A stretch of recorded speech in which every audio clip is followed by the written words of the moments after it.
What's going on, Geeks? You're listening to episode 305 of the Geeks Under Grace podcast. My name is Cody Armour. I'm here with Shelley Nollan. Hello. And Lj.Lowery. What up? And this week we're geeking out about PS Plus, the new Predator movie. It's called Prey. Pretty sure it's made from the same people as God's Not Dead. Not sure. We'll see. Different kind of prey. Yeah. And then we're geeking out about Doctor Who for the second week in a row. So that's exciting. And I'm probably more geeking out about this than I was last week. Pretty cool. Yeah. We'll get right into it, though. Gaming. I've been crazy busy. LJ, what have you been playing? I've been grinding a little Fortnite again because the season's about to end. And I got this skin because I won some V-Bucks off of a stream I watched, which was cool. But there's a skin I bought, and it's not pay to win, but basically, like, the quests you can do are basically to pick up level up tokens. Like, that give you automatic level ups. It's this Omega Knight skin, and there's, like, quests with it. So I've been doing that, been grinding that, and it's been kind of, like, I feel like I'm cheesing it because, like, it gives you instant level ups every time you pick up a token. But it's been fun to get back into that really solid again. And then the other game that I've been playing, which we've been talking a lot of Sam Raimi stuff lately with Multiverse of Madness. And so I received a copy of Evil Dead, the game, which is basically, it's like the Friday the 13th game, Dead by Daylight. It's that asymmetrical multiplayer kind of a thing. But it's all Evil Dead themed, and there's like 4 different versions of like Bruce Campbell's character from like all the movies and the show and stuff. But there's like other characters, but it's very action heavy. Like you're facing off against the Deadites, like which are like the zombies of that universe. But they're possessed people because of the book, the Necronomicon, which is the Book of the Dead.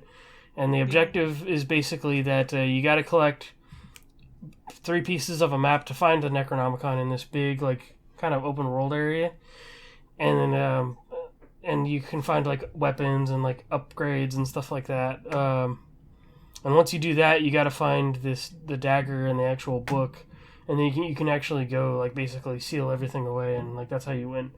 The player can actually be the I think it's called the Kandorian demon or something like that, but it's basically in the movie there's this like mist thing that you actually never see what it is that follows Ash, Bruce Campbell's character, throughout like the whole trilogy and in the show. And you can do that as a player and possess like and like take control of like some of the monsters when you face off against other players. So it's one of those things. There are single player options which are callbacks to the movies, like that are like objectives from the movies, but it's kind of a bummer because it's hard because there's like no checkpoints. So it's kind of annoying when I have to like start over again. Like so I haven't even beat the first one because it's kind of hard, but as somebody who's watched those movies, I'm kind of geeking out about it, and like I still don't really gel well with that genre because it's like you have to have people you want to play with, and it's like I don't think like, and it sucks because it's like you don't want to deal with anybody who's gonna just clown you for not playing right or whatever either. So, right. So it's just one of those things where it's like I've been playing like AI matches to where I can just play by myself, and the AI team is actually pretty smart too, which is cool. But it's fun. Like it's probably my favorite one of those, like in that genre, even though like I probably won't play it a ton after I review it. But Evil Dead fans, I think, will really enjoy it. There's so much callbacks and so many references, and Bruce Campbell lends his voice to the main character again and all That's that. Cool. So makes me want to get back into watching the Stars show because I watched the show for a little while on Netflix, and it's getting me, like, especially with all the Doctor Strange talk too, it's been getting me interested in wanting to watch those movies again because they're horror movies, but they're very like silly and very cheesy, a lot like Doctor Strange. But much more gory and much more mature. So yeah, that's kind of what I've been doing in gaming lately. Cool. Nice. How about you, Shelley? So I actually started Death's Door. Nice. So I got it on sale and decided I could start playing it. So yeah, it's a good game. I think it's gonna be really fun to sort of play it sort of alongside Persona 5 Royal. Simply because I feel like both of those are games that are really ideal for me to play in like kind of smaller chunks, not just playing constantly, not just like grinding like crazy, but just kind of in smaller chunks. I feel like Death's Door is really perfect for that. Yeah, Death's Door is, I really like the aesthetic, I really like the music, and I like that it does feel a little. It's definitely not that hard of a game, but I like the challenge level. Like I think it's more like old school Zelda, like kind of Yeah. with like some Souls-ish inspirations, but it's like very For sure. It feels closer to a Zelda game. I agree. Yeah. Yeah. Which I Cool. like, and I like. I don't know. Like I feel like it's a pretty simple game overall, but I think that's like its strength is that it doesn't try to do too many things, and I do get very like, you know, I want to take out enemies and stuff so I can upgrade my skills and my abilities and stuff. Yeah. Like I always love that ability to just sort of like level yourself up and upgrade yourself. I also like that when you do happen to die, you keep all your like souls, you keep all of your sort of progress you made before then, so you don't have to like work through all the same stuff you have Go to like, pick up just your- work through, your old which is stuff, really yeah. nice. Yeah, I don't know. It's clever. It's funny. I like it. I really like it. So I'm working my way through that. I don't know how long of a game it is, but it sounds like this is a game that has 3, possibly more main sections, and I think I'm past the first section and I'm on the second section. So, but yeah, I really like that. I like that I'm playing on the PS5 because I like the rumble features and I like the light, how it changes the light on the PS5 controllers. Oh, that's cool. I love when games do that. I know. I love like even just simple integration, like really simple integration with the PS5 controller just like makes my day because I'm like, this just elevates it from other gaming experiences. Like it's just fun. It feels like they really, you know, put extra care into that.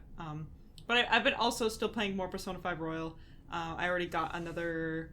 I think I already got another trophy, so that's good. But yeah, that's all I'm kind of working through. Just kind of like chilling and sort of playing those games, kind of picking them up, putting them down, sort of situation. So yeah. Nice. We'll get into gaming news then. Go ahead, LJ. What's going on? Yeah, we got a lot of stuff going on. Like, there's stuff that I didn't even add in here. That was from like last week. But the biggest pieces of news are the PS Plus lineups of games for like the premium service and like their tiered service they got coming.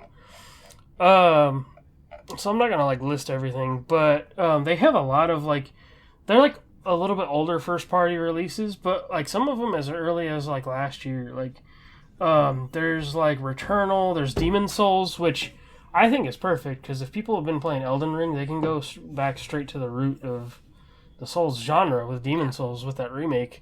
Ghost of Tsushima director's cut. I think the Death Stranding director's cut is in here too.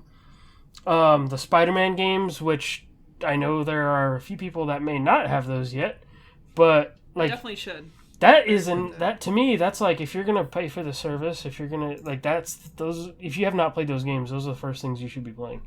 Definitely. Yeah, those are like staples. Yes. I would argue. Like I've 100%ed and done everything in those games, and I still go swing around and take. I photos actually and still stuff. need to play Miles Morales. Oh, it's so good. I know. played Basically either of we them. got I want it, to and really then bad. It's my ultra husband short. played it right away, and I watched him play it. And but so like for us, it's like when we watch the other person play it. It kind I of remember doesn't you fit, saying but that, I still want to yeah. play it myself. Yeah. I just haven't yet. I might It wait feels so actually good. until like closer to Christmas time, which I know is kind of a long time away, but like since it is during Christmas time. Yep. Yeah, that's what I did last year for the stream. Like during winter, I like played through that game again and 100%ed it. But yeah, there's a lot of like little gems on here that are like really cool. There's going to be a lot of Ubisoft games because Ubisoft has a tier of their Ubisoft Plus thing on there. So you're going to get like I think one of the more newer ones is probably Assassin's Creed Valhalla. So if you haven't played that, you can play that. Marvel's Guardians of the Galaxy, which I recommend that game to people who have not played it. That's a really good game. Don't let Avengers steer you away from that one. And then there's like Red Dead 2 and stuff. Like there's some big stuff on here. The classic stuff is a little lacking. There's like Tekken 2 when I wish there would be Tekken 3. They got a couple like Worms games. Like the like old school like PS1 games are still a little lacking. There's PS2 stuff like Cody, you mentioned all the Jack games are on here. Yeah, I've never played Jack X, and I will definitely play it if it's included. Like, it wasn't something that I would have bought back in the day, but I love the writing for Jack games. Yeah, and I've heard that Jack X has a lot of fun writing too. Something that I do want to note is that if you already own like PS1, PS2, or PSP games, like from the classic collections, like on the previous system, apparently you won't actually have to like pay for the subscription to use those, which is cool because they're basically just carrying those over. There's a ton of PS3 games that are only available for streaming, which that still hurts me, but it's because of their cell technology that it sounds like they still can't emulate them or whatever, or maybe they just haven't done that work. But there are games on here I highly recommend that I may stream on the channel eventually at some point, like Infamous 2, Infamous 1 and 2. Those are really solid. And then all the Ratchet and Clank games from the PS3 era are on there. Super exciting for me. I know it's streamed. Those are all really good. And so that's just it kind of bums me out, like, because it's like I would just love to like just have these, you know. There's one on here that people watched me stream before, Enslaved Odyssey to the West. That's an early Ninja Theory game. There are some trials on here. So you'll get to, there's a trial for Horizon Forbidden West if you have not played Forbidden West yet. It's so weird. And there's a trial for Uncharted Legacy of Thieves Collection, trials for Cyberpunk, Tiny Tina, and WWE. But this is not all they're going to add. This is just the starting lineup. So to me, it seems like you're saving. It's kind of one of those things where it's like, yes, it's not going to be like Game Pass where you're going to have the bangers like at the beginning, when they come out. But to me, that value seems pretty solid for people that can't afford to buy like a ton of games, like people like me and Joe do, like because we're addicts, But and there's a lot of hidden gems on here that I really hope people get to play. So I think it's cool. I see a lot of people still kind of hating on it, but I think it's worth it for people that want to like just play some games.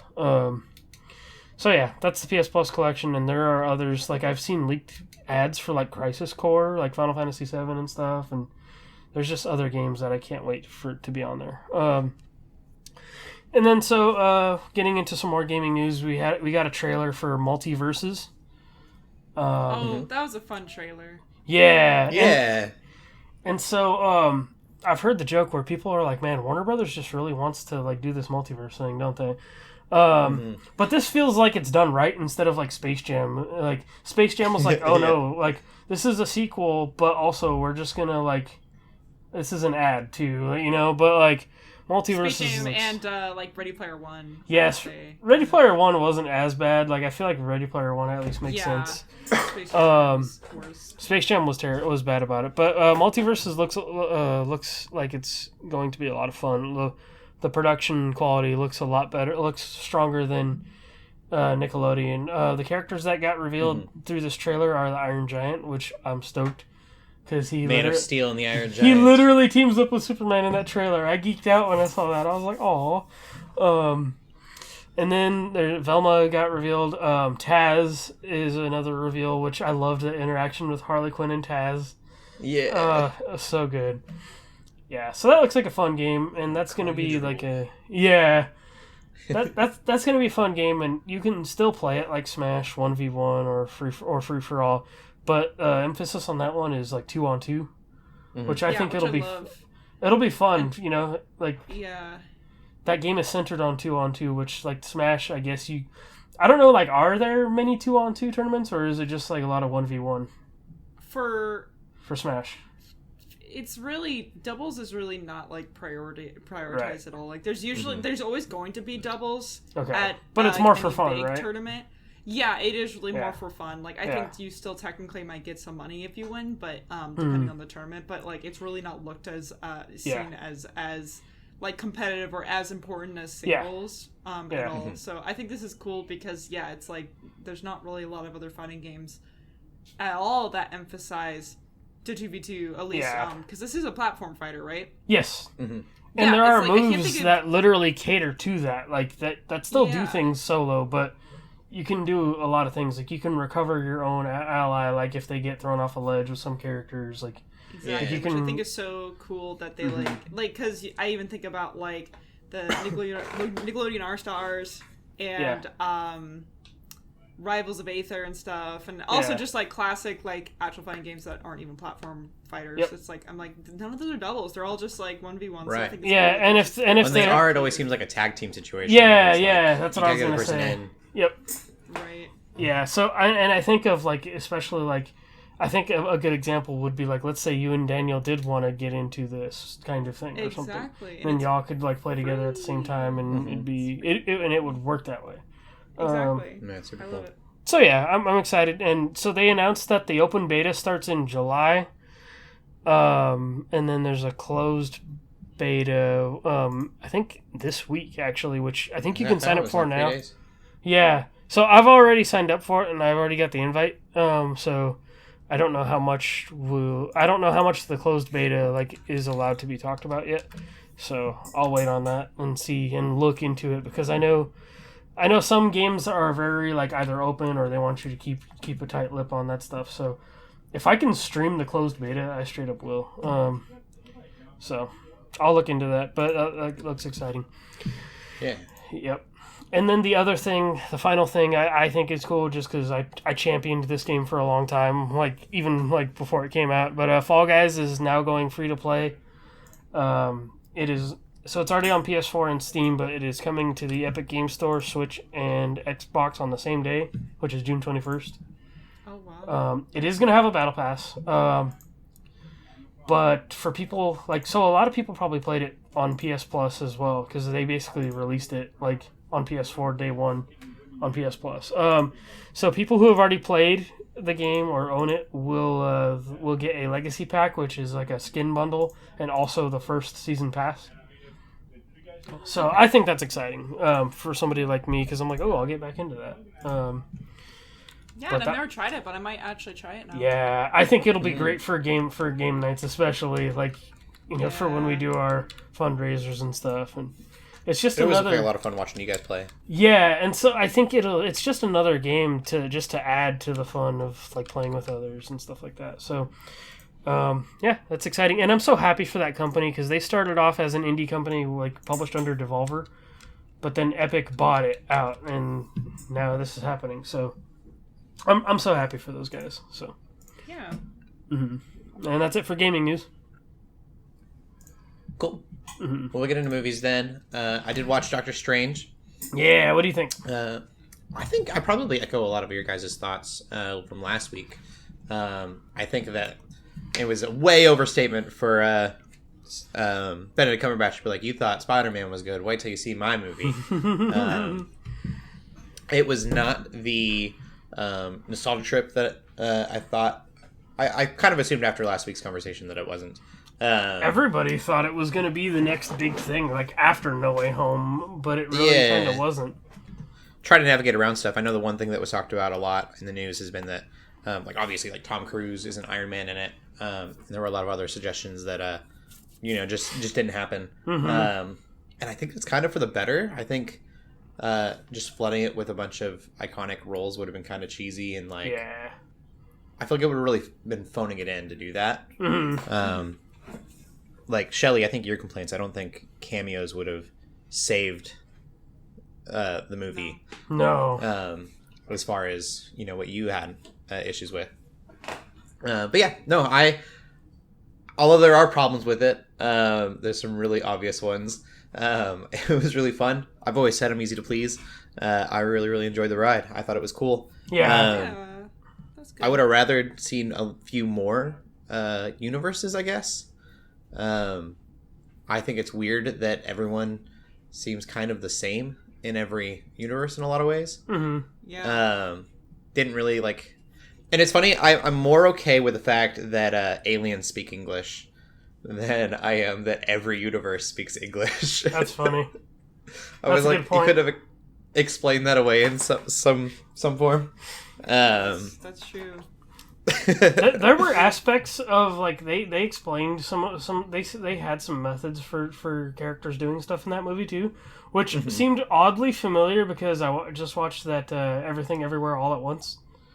Oh, see, that's what I've heard is people are like, oh, that's the movie to go see if you want to see like a multiverse Yes, story. that is a dang multiverse movie right there. And I'm not like there's a specific thing in that movie like I could share with you guys after that is straight up like the villain in that movie. Those movies are a little too similar in some ways, but Okay.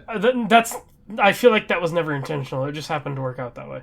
I feel like that's like such a trend in Hollywood is that a lot of people get like use similar-ish premises and like kind of then make their own stories off of it, and everyone's like compares them. Like, do you guys remember like when Ragnarok came out and it seemed like everything was like Norse themed and Viking themed? Mm-hmm. That was like a huge thing. Oh, I yeah. feel like now is like the time of, I think, you know, It's the multiverse Marvel era. I think has a lot to do with it. Probably Spearheads inspires it, yeah. people to create Spider-Verse. stuff, but at the same time, it seems like everything really is kind of like multiverses and you know that sort of premise and Spider-Verse idea. legit. With the Flash coming out is going to be, I think, Spider-Verse. very similar Yeah, to. a lot of Yeah. time And stuff and No Way Home. multiverse stuff. That's like the new It's just trend. the new thing. New It's not thing. necessarily Yeah. good or bad. It's just it's the next trend. These trends just Yeah. happen in Hollywood. So The one thing that I wanted to touch on, a lot of people were talking about, it's a Sam Raimi horror movie in a lot of ways. And I love that the horror is kind of like, it's campy, cheesy horror. That is, I said last week, that is Sam Raimi to a T. They do it well. An example is they're being chased in a scene, and so they stop, and like because they can't see the person chasing them anymore, and they just wait, and it's like an awkwardly long time while they wait for the jump scare to happen. And I'm like, why are we running? This is the most like literally stereotypical horror pointless. thing. Yep. it's Yeah. so like so many elements of that movie, like were so great for the feeling, the atmosphere, the sort of like cheesy horror, and it's just like you just have to take it as that. You can't think any further about it. Like you can't Yeah, think about why are definitely. they still running. Like you can't afford to think like that. It feels very It's gonna turn Scooby-Doo into- sometimes, but in the best way possible. Yeah, I was like, what is a Marvel horror movie going to look like? And I think they navigated that really well. And being like, this is what we're going to be about. I also think the movies have a trend right now to be advertisements. Shelley, you touched on this for other movies, and so it paved the way for a bunch of different movies to come out. Yep. But I can kind of see the direction with this and Moon Knight, them kind of setting up the possibility for the Blade movie, or if they want to introduce Ghost Rider, or Deadpool is going to be rated R. Not that the game will be connected, but it's like they had to have gotten, like, Marvel had to have said, like, oh, we want a Midnight Suns game because eventually maybe we want to do this stuff in the future. Yeah. Like, so I think that there has to be something along those lines that will happen eventually. And that said, too, this movie doesn't necessarily set up Midnight Suns, but No. it definitely sets up the tone for Midnight Suns, I think, in a lot of ways. Yes. Yep. Allowing that to be a possibility. So, yeah. I don't know. I enjoyed it, but it's easy to make me like a movie, so don't take my word for it. Know that you're probably going in with higher expectations than you should.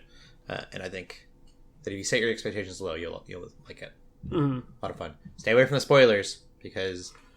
Man, Don't go it on kind of TikTok. is some of the best parts, unfortunately, are the things that people are literally showing clips of. I'm seeing memes and stuff like from like random pages on Facebook now too, where it's just like, It's kind of everywhere. So see yeah. the movie as soon as possible. That was unfortunate that I had seen some of that, and that was like some of the most exciting stuff. That's my movie. LJ, what'd you watch? So I was debating because there's a lot of newer movies that are like on demand, like at home now, like theater at home kind of stuff. But I was like, you know what? I'm gonna watch an older movie that I bought on sale probably a while back, and I just never watched. But I watched not Dwayne Johnson, The Rock, but The Rock movie with Nicolas Cage and Sean Connery. Wow. Which and then I didn't realize that this was a Michael Bay film.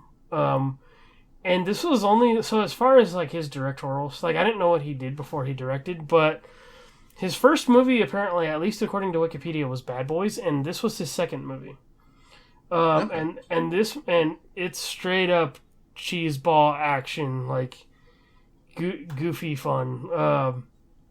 Which is like, I mean, it's Nicolas Cage too, so it's like, think like Con Air, like that, like it's just dumb action. And then I also realized, I'm like, wow, this movie really influenced like where Call of Duty eventually went. You know, like when it got into like the modern stuff, because there's literally like a scene where like somebody like catches a grenade and throws it back, and there's all these like gun fights and stuff. So I'm like, oh yeah, this is like Call of Duty the movie, even though like we've never had a Call of Duty movie. So we don't need one. No, Hollywood, listen to me. So we do not need a Call of Duty movie. So here's my case. We already have one, and it's called The Rock, starring Sean Connery and Nicolas Cage. Okay. It's kind of like how we don't have a Zelda movie, but we already have Legend with the one with Tom Cruise, which is one of my favorite movies. Like I don't even know what that is. You should look it up. It's an old cheesy fantasy movie, but it's a straight up Zelda movie. There's Tim Curry plays a big demon bad guy named Darkness, who is very like Ganondorf. Oh, okay. Yep. Yeah, I think I know what you're talking about. I love it. It's so cheesy. Yeah, man. There's a princess. There's like, it's got all the trappings of like what a Zelda movie like should be. So I didn't even remember that being Tom Cruise. Yeah. He got scale mail on. He was very young. Yeah. But like just looking at it, you can tell like, oh yeah, that looks like it should be a Zelda movie, right? And it's like it's all But that's you know what it looks like. Remember that April Fool's joke? The Zelda trailer. Yeah, it came out years and years ago. It was live action. The one that IGN did, I think. I can't remember. I was like a kid. He's like, I'm taking you to Castletown. You're coming with me. And then it looked like he had like a Michael Jackson-esque face. That's funny. People don't know what I'm talking about. You can literally look up on YouTube Zelda trailer April Fool's joke, and it'll come up. Yeah. Anyways, that's what this looks like.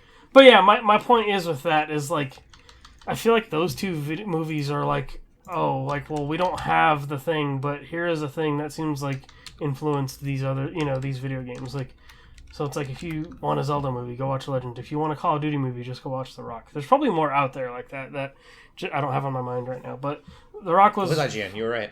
The Rock was a fun movie. There's fan theories on the internet because like the backstory for Sean Connery's character is that he was initially with British intelligence, and then for other reasons, like he was like locked up in prison for like 30 years. So there's fan theories that are saying like, oh well, like he's just actually James Bond, and British intelligence just considered him dead, and now he's doing this. Like I love it. Is he still Scottish? That's fun. Oh yeah, he still has his Scottish. Yeah, he's Scottish accent. Yeah, British intelligence. Yeah, but him and Nicolas Cage are great together. Nicolas Cage is this chemical warfare or chemical expert who like has never who's only had 3 weeks of firearms training, and he's in the FBI, and they're like, oh no, well we want you to go defuse this bomb with them, like we want you on the ground, and he's like, what? And he's like throwing up because he's just so nervous. Nicolas Cage is straight up silly in that movie. So yeah, that's The Rock. I just turned the whole old 1996 movie into another conversation, but what is it called when you hit Dwayne Johnson's butt? Hitting rock bottom. Dude, that's a good one. Wow. I think it's slapping Dwayne Johnson's butt. I messed the joke up, but it's fine. Yeah, I knew what you meant. That's fun. That's a good one. Anyway, we can move on. What's going on in movie news, Shelley? Well, let's talk about what's going on in movies. Yes. There's not too much going on. Let's start off with Pixar news. So they've sort of announced their next movie that they are working on, have been working on for a little bit. It's called Elementals. And from what we can gather, all they really talked about, I think they have like a small premise that they posted. They also have some concept art. It's basically like there's people from different elements, which it's funny. I first heard about this actually from the Avatar Last Airbender subreddit. I was just about to make the joke. Like, is one of them named Aang? Exactly, right? So, but then it's like about, I guess, this fire like girl or someone who like meets this water guy. I think is it Romeo and Juliet but in elemental? I have no clue form. I don't know. It's it's all concept art right now. I think it's just concept art. It's sort of the classic Pixar move of taking something that like premise-wise is very simple, but they're probably going to make some, like, crazy complex thing out of it. And it just is a question of, like, how much time are they going to spend into world building? Who knows? But when I think about it just on paper, I'm reminded of Avatar: Last Airbender. But from, again, the concept art you look at, it's literally like a fire person and a water person, not like people who can control those elements. It's like, oh, that's a video game. That's a video game. Fire boy, water girl, fire. Someone Shark Boy has and to know Lava what Girl? I'm talking Shark about. Boy and What? Lava Girl? No, not me. No, not Shark Boy. It's a game, and it's like a fire person and a water person, and you have to like complete puzzles and stuff with each being. But I don't quite remember. Someone out there I'm has lost. to know what I'm talking about. Sounds like an It's indie a game. little indie game. It is a little indie game. It's like a little 2D platformer kind of sort of puzzle indie game. I want this game, but with Zuko and Katara. Oh, I'm sure someone can make a mod of that. Ooh. I'm sure someone probably could, but that would be really funny. Either way, though, the one I kind of feel bad saying this. The one sort of red flag I see with this, though, is that the director, it's the same director and actually producer of The Good Dinosaur, which, granted, I actually have never seen. But Me neither. Definitively, I've heard it's like one of the worst Pixar movies out there. It's like some people say it's even worse than Cars 2, which, funnily enough, the producer is also the same producer as Cars 2. So Even that's why kids I'm don't kind of like Cars 2. It makes me a little bit nervous knowing that that's the projects they're coming from, but hopefully it just means that they maybe have learned some things and are ready to make something that's actually really good. Yeah. I have been really into Pixar. Like, I think a lot of, just Disney animation in the last couple of years have been really good. So I really don't have much reason besides that to think that this would be bad. I just hope it is good.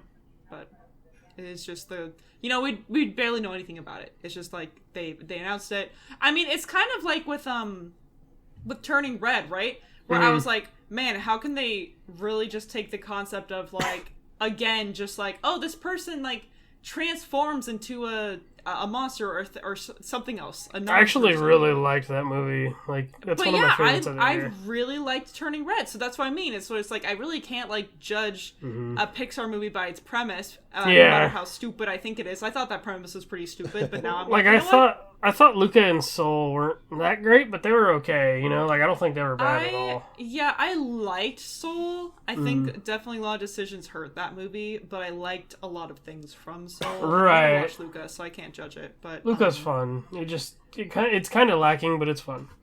I'm just tired. I think overall, I just got tired of like this person transforms halfway through the movie or transforms into a different thing, and it's like, okay, I get that's like a creative decision by you, Pixar, to like try to express some like a metaphor essentially, but I just got kind of tired of it. But again, like Turning Red, like I wonder if that came from the success of like Frozen as well too, because they're like, oh, it's this character that has this ability that, Yeah, but she's not transforming into That's like a true. monster. It's different. That's that's true. Or like a different, an animal, for example. Usually it's animals. I see, but either way, that's the next Pixar movie that's going to be coming out. I think it's June 2023 is what they're aiming for, so we will see how that goes. There's time, that is just over a year away, so it's going to come up to us before we know it. That's just how it works. Besides that, we also have a actual teaser. It's not just concept art, but actually, it's funny. It's like we're talking. All of our news today is really just like super duper early news on stuff. But anyway, Prey. We have a teaser for that. It's very short, but it's very short, but it's absolutely everything like I want so far. Totally, it like really sets the tone. And it's coming out in August. Shoot. Yeah, I'm excited. So again, it's incredibly short. There's not much to say about it in that way. As far as like what actually happens, it's more like Predator is hunting people. It seems it's a scene that I exactly would have expected out of that movie, and I'm just like, yep. I was already signed up before, but I am now. So yeah. And I don't actually remember if we like mentioned it before. It is a Hulu original. It's going to go on Hulu. Yeah, that surprised me and makes me go, ooh, is it going to be good? I kind of hope it's like a lower budget movie with like more practical effects. because like the last couple movies, the Predator movies, were pretty bad, and like those were super cheesy, and like I hope this one they keep it very practical, kind of like the original. Like the original had to be very practical. Totally. So I hope it stays that way, and I hope like they maybe had a lower budget, and hopefully that like benefits it and becomes this really cool like indie thing. Like it is from the creator of 10 Cloverfield Lane, or whoever ran that. So yeah. I just hope it kind of has this smaller movie vibe, even though it's attached to a Predator. Yeah. Yeah. Definitely. So there's that. And then finally we have apparently the 6th Pirates of the Caribbean movie is still in production. Like it's still, I was gonna say it's still happening. At the moment, it's still happening, but it's like really sketchy. It's really weird because it's like they're talking about how they have Margot Robbie, right? This is one we mentioned. I think we mentioned before on this podcast a while ago. They got Margot Robbie on this project, which is really obviously awesome for her, right? Or awesome for them, honestly. I think at this point, like, she's such an awesome superstar. She's such a great actress that like she can kind of do whatever she wants. Like she's she's gonna be in the Barbie movie. Like I remember that. Like that's also happening. So she's working on lots of stuff right now. But what's really sketchy specifically about this is that it sounds like the creators are sort of expecting Johnny Depp to come back. Like they kind of said like, oh yeah, like we're kind of like prepared to like Even have though him in the movie. A whole nother script. Right, no, but that's the thing. It's like they have to kind of bank one way or the other, even though at the same time, like, we know he's not coming back. Like, we know this, like, pretty much for sure. Yeah, he pretty much said it himself. Yeah, but also it's like, how much were they banking on him coming back? How much was written? How much are they going to have to change? Because a script changing that much is, like, almost never a good sign. Yes, true. And it's like, how much of the original vision is going to change? Like, how much will... You know, it sounds like if they don't have him back, which again, they're not going to get him back, that's going to be even more of a spinoff. But at this point, I'm almost wondering if it's like, if they're even going to keep the movie, because it's like, again, Margot Robbie's not hurting for movies. She's got other stuff she's doing. If anything, like, no one's really hurting for Pirates movies either, if I'm being completely honest. We all kind of... I want Pirates... Well, not Pirates of the Caribbean. I want, like, actual pirate movies. Yeah, so that's the thing, you know what they're right? going to do, though? Yeah. Is they're just going to get Jared Leto, and he'll be the great value version of Johnny Depp that he is. No. And, so mad. I hate that so much. Do not disgrace us. Because, you know what scares me is so that accurate, it wouldn't though. surprise me if they actually did that. Totally. I don't think Jared Leto would be okay with being Jack Sparrow. I think he would need to be literally another character that was exactly like Jack Sparrow, and he would be like, "It's my own thing. I'm creative." And then he would come on set all drunk, just wasted the whole time. Yeah, he'd be wasted the whole time, and I have to be. Holy cow! And it would halt production because he'd be on the floor, like just passed out. Like, we need to film, and he'd be like, "No, this is more important."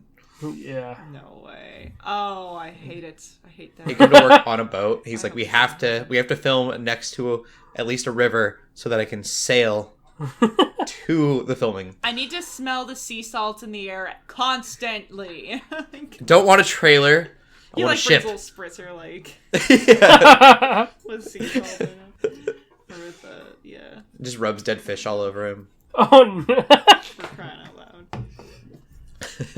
Well, anyway, so that's what I mean. It's like, at the moment, it's still in production, but I just don't know. I gotta kind of... I have a feeling it's either gonna, get canceled, probably for the best, or they're gonna try to, like, release it, and it's gonna be really bad. I feel like I can't see a Pirates of the Caribbean movie being good without Johnny Depp, and I would not ever expect Johnny Depp to actually come back. We haven't had a good Pirates movie in a while anyways. Yeah. Yeah. So like, if it does badly, it wouldn't be... It just seems so pointless. Like they could have stopped after the third one. I want an Anne Bonny movie. Disney doesn't have to make it, but Anne Bonny, super cool pirate. If you don't know anything about her, look her up. Give me that story. That's the story that needs to be told. Mm-hmm. Yeah, that's all of our movie news. It's really just like small bits of news for upcoming projects and stuff. So yeah, cool. We'll get into TV then. I watched The Great, but I don't want to like rave about The Great because it is definitely not for everyone. Oh yeah. It is raunchy and it is very dark. I remember you saying it's like almost worse than like Peacemaker. Oh, that's right. Oh, yes. Yeah. It's pretty... It's pretty bad, so now I feel like I need to justify. The writing is really good, and the acting is ridiculously well done. It's like they're way overqualified for how stupid the show is. Yeah, I don't know. It is very... The comedy is very good. I don't know how to put it. It's really, really funny, but it's very dark humor. And dark humor is kind of like food. Not everyone gets it, so. Yeah. Not very original. Someone's judging me out there. We can move on. That's all I've been watching. LJ, what have you been watching? I'm still watching Clone Wars. I'm officially on season 7 because I skipped. There was like half of season 6 was like filler, which is sad. Like, aww. so I watched the episode last week where I'm like, ooh, this is how it should have ended, and then and then the last half was just, I'm like, I'm skipping this. So season 7 is great. The introduction, like, I wish I would have watched this before I like watched a few episodes of The Bad Batch, because The Bad Batch I just dropped off of, and because I'm like, I don't really care. But the introduction of The Bad Batch is so awesome in this. Like, I literally want just like a Bad Batch video game that plays like Ghost Recon, like Wildlands or something. Like, those guys are so cool. Just getting to see them do all their stuff, and I don't remember. It's been a while, but I think that's Echo. Is that Echo in Bad Batch, the show? Yeah. Okay, that's what I figured. Because they explain all of that, and like that first chunk is very focused on the Bad Batch, and now I'm on more Ahsoka stuff, which I don't know how I feel about yet, but I'm excited to get to like the real good stuff, and I feel like maybe after Ahsoka's little plot wraps up, I think that's when they're going to get into the stuff that I really want to see. But I'm still enjoying it. Like, it's really cool to see how well like it feels like it felt like an easy transition. Like, it didn't feel like, ooh, like this looks so much better now, or this doesn't quite hold up, because like the original show was like a good few years old, and then they just were like, oh, let's make one more season. The transition feels very seamless. But it's also interesting to see like how their character designs kind of got better over the years, and how like the animation got better over the years. So that's been a real cool study for Clone Wars. So, yep, I'll keeping up with that until I finish. Almost there. Cool. How about you, Shelley? So my husband and I have started watching Kaguya-sama Love is War again. That show's good. Raved about this show when it first came out, or at least I think got first put on Crunchyroll or something, like years ago, like 2019, I think it was. Yeah, I remember you talking about it. Just is, yeah, I'm like, this is the best show. This is like my new favorite anime. It's so good. And then Season 2 was announced and released, and we totally missed it. And then Season 3 was announced recently, or not super recently even, but we were like, there's 2 seasons. We really liked this show. Or like, there's 2 more seasons. There's 3 seasons now. We need to like watch and catch up. So we've been watching. We're still in Season 2 right now, but it is reminding me that is in fact my favorite anime. It's just so good. It is top tier. The humor's so good in that. It's so funny. Like, I don't always laugh like super hard at like, shows or movies or things, but like this show like makes me laugh like really hard. It's just like so clever, and it's so fast paced, and like, I don't know, it's literally just like the perfect show. It's so over the top in like the best way possible. I love it so much. Highly recommend watching if you haven't. I've been watching unsubbed. I don't know how the dub sounds, if there is one, but that reminds me, I need to watch the new episode of Spy Family because I forgot the dub came out on Saturday. Good anime. Good new anime.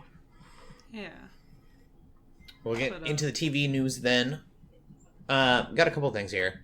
The first one I want to kind of rant on is Gotham Knights. Not the video game. This makes me sad. Yeah. Gotham Knights as a TV show could be really, really cool. We have an introduction in Titans of Brandon Thwaites as Nightwing, and then we have Red Hood in that, and a show where those two spin off the rest of the Titans and create like a Gotham Knights protects Gotham situation would be perfect, and would make sense right now in their in the universe. Not to give too much away. You could literally I don't think Damian exists, but you can literally just get like Barbara Gordon right there, and you have 3 out of 4 Gotham Knights. Yeah. And there's no reason that Damian couldn't exist. He just hasn't been introduced. Like they could make that happen if they wanted to. Oh yeah, they could easily write it in. But that's not what's happening. No. That sounds like a great show. Instead, it's going to be a CW show. And it is about... First red flag right there for me. Yeah, I'm like, oh. There's more, though. Like, the fact is not on HBO, I'm already, like, not sold. And then it is about Robin, or Nightwing, I think it's Nightwing. It's kind of like the other, like the game. Bruce Wayne is dead, and so Nightwing is taken over, and he's creating a team, but the team is all villains. Kids of villains. Is this Descendants, but like... Descendants, DC? yeah. Oh my god. Yeah, the Disney... Yeah, I remember what you're talking I know what you're talking about. Yeah, don't say that. That makes it so much worse. I'm going to name some of these names. I really don't know most of these people, but I'm terrible with names, so maybe that's not... Maybe someone will recognize me and go, oh, that's cool. Oscar Morgan as Turner Hayes. I don't even know who Turner Hayes is. Navia Robinson as Carrie Kelly. Tyler DeKyara as Cullen Bow. Fallon Smith as Harper Rowe.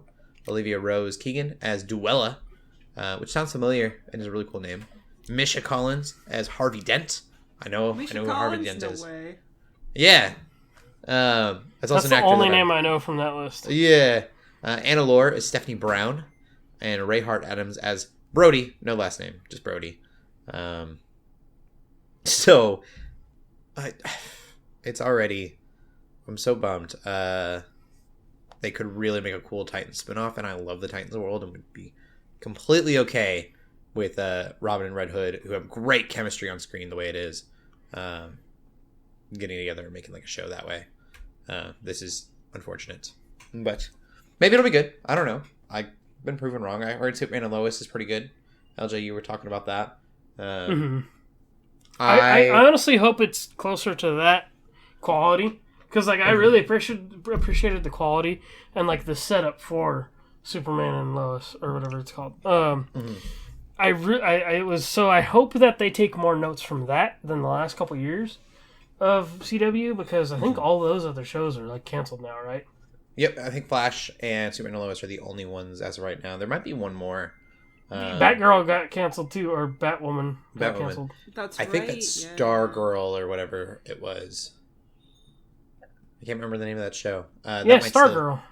Is it? Okay, I think that one's still in production, but I'm not sure. I think that one's technically HBO Max, though, too, or something. That one's changed then. That one's in a weird limbo.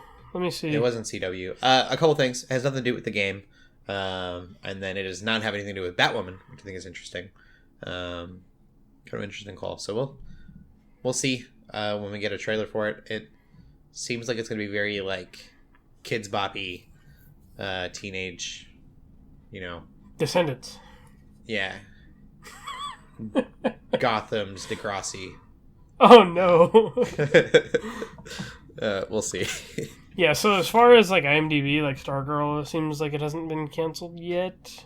Okay. And it's in a different universe than Flash, and Superman and Lois is a different universe than Flash as well. They're all in different... It doesn't make... I don't know. That world. Moving on to things that are exciting. We've got a Black Mirror's season 6 confirmation, so that's pretty cool. Black Mirror, for those who haven't seen it. 5 seasons. I know, I need to get caught up. Everyone talked about that show for a while, and then all of a sudden I heard no chatter, and I kind of assumed it died, but I guess not. I haven't watched I watched the first 2 seasons, I think.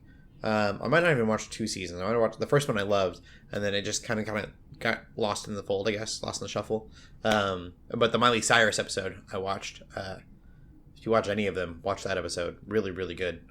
For those who don't know what Black Mirror is, it's kind of like a Twilight Zone, Outer Limits situation. Doctor Who, I guess, in a lot of ways.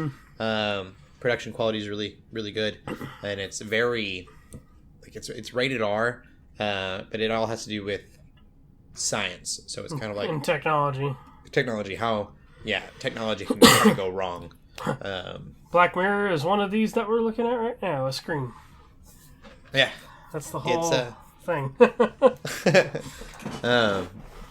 Really, really interesting show, and kind of scare you a little bit in a good way. Like, I don't know. I love it. It's an anthology series. Nothing connected, so you can watch episodes. I think Twilight Zone is probably the best comparison you made there. Yeah. I don't know. Outer Limits. I loved Outer Limits. Oh yeah, that's true too. Outer Limits, yeah. Outer Limits, at least I'm not as familiar with Outer Limits as I am Twilight Zone, but yeah. Way better quality than either of those shows. Right. But also much darker. So I feel like quality seems to be synonymous with rated R content, unfortunately. A lot of the time, but that's what it is. And then some Doctor Who news that I'm super excited about. Excuse me. Still recovering from a cold. Doctor Who 60th anniversary is going to have David Tennant and Catherine Tate. I think Catherine's her first name. Yep. Who was the Doctor. Yes. And then Dr. Donna. I don't know if she'll be Dr. Donna in this, but... Oh, she has to be. I mean, I haven't watched Doctor Who, but it's like, why would you bring that actress back if she wasn't going to be the character? Because you haven't seen the show. Okay. I was going to say you haven't seen the show. Okay. I'm pumped about it. Yeah, super cool. Donna. I don't know how to put that. Donna is the character. Dr. Donna is a specific episode. And Dr. Donna's fate isn't great. I feel like y'all have maybe talked about that to some degree. Yeah. Now that I think about it. I think one of the best companions he's had. One of my favorites. Might be my favorite. Definitely really when good. I think through them. I mean, it's hard to... we're just... I feel like they were cheating because there were kind of like two of them. But I think they're with like at least just single one person for sure. Like she was one of my favorites by far. Yeah, Amy Pond is probably my favorite. But Donna's great. Totally fair. Yeah. But like this news, paired with the news we talked about last week, which is the next Doctor. Like Daniel and I, we're talking about after we finish Love is War, is like we'll maybe go back and watch more Doctor Who because it's just we're excited about the future with it now. I think what we might do is because I never watched season 1 or 2, so we might go back watch season 1 or 2 and then maybe go back to where we stopped and then just watch and see where it goes. Yeah. But it is exciting. I do. Daniel mentioned that David Tennant's gonna have to wear like a toupee or something. Like he's gonna his hair just can't do the same things it used to do. He's too old. That's funny. So a wig. That's funny, but overall that's pretty fun and exciting. Because again, after like there was a certain season. I don't remember which season name, and I'm really bad at actors' names, so I don't know who it was. But there was like basically a point in which a shifting of the Doctors that felt like they kind of like cut everybody else off, and it was like right after David Tennant's reign, it seems, where it was like the first Doctor that we saw, not literally the first Doctor, but the first Doctor of like the revitalized series, and then like into David Tennant was like very like and what's his name, the guy after David Tennant, Matt Smith? Matt Smith. Yeah, Matt Smith. Like, it just seemed like there was, like, some sort of break where it was like, like, we all care about our companions and all together, and, like, we're all, all these relationships matter so much, and then I feel like with Matt Smith, like, a lot of that just kind of got cut out, and then you go to Capaldi, and it's like, they're long forgotten at that point, and I was always really sad about that, but if they're bringing back David Tennant, and they're bringing back, Donna, like, who knows? Like, they could I'll be also like, throw this that's out right, there. guys, we actually care about them and remember them, right? So, the 50th anniversary did not happen 10 years ago. It happened like 2 years ago in my mind. Like, it hurts so much to think that the 50th anniversary was so long ago that we're already the 60th next year. Dang. Yeah, like I feel like it just happened. Kind of mind blowing for me. But the 50th anniversary was so good. So I'm excited. Hopefully they do something cool with this one. I know that Capaldi and Matt Smith aren't there, so maybe it'll be a little bit lesser on scale, but such a good season or a good episode. The 50th anniversary. We'll see. I don't know. I haven't been excited for Doctor Who in a long time. I'm excited for this by a lot. I agree. And then that was our last news story. Where we'll end the podcast. I was like, what else is there? Nothing. Are you guys geeking out about anything else this week? Nope. Then we will end the podcast there. LJ, where can they find you at?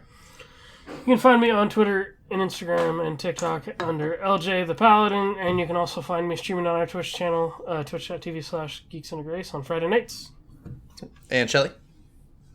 You can find me on Twitter at TheShellShock24 and some Tuesday nights, twitch.tv/Geeks Under Grace, streaming Persona 4 Golden. Cool. And you can find me on Instagram at Cody Armour, currently dressed as a pirate. Nice. Yeah, I probably need to take pictures that aren't at a Run Fest. That's cool. It's your thing, though. Yeah, I've been really into it. I love it. That's awesome. And I've mentioned this before, but we have a season pass, so we're going a lot, and it's a lot of fun. So, Do it. yeah. So excited. Keep gaming. Keep praying. And God bless. Bye. Peace.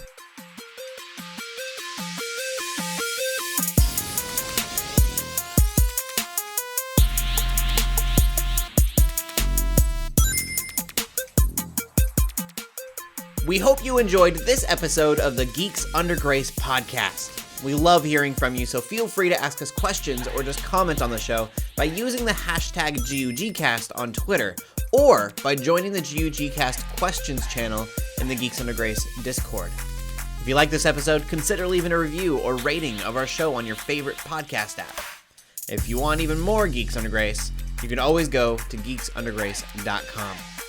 We love you all so much, so thank you for listening.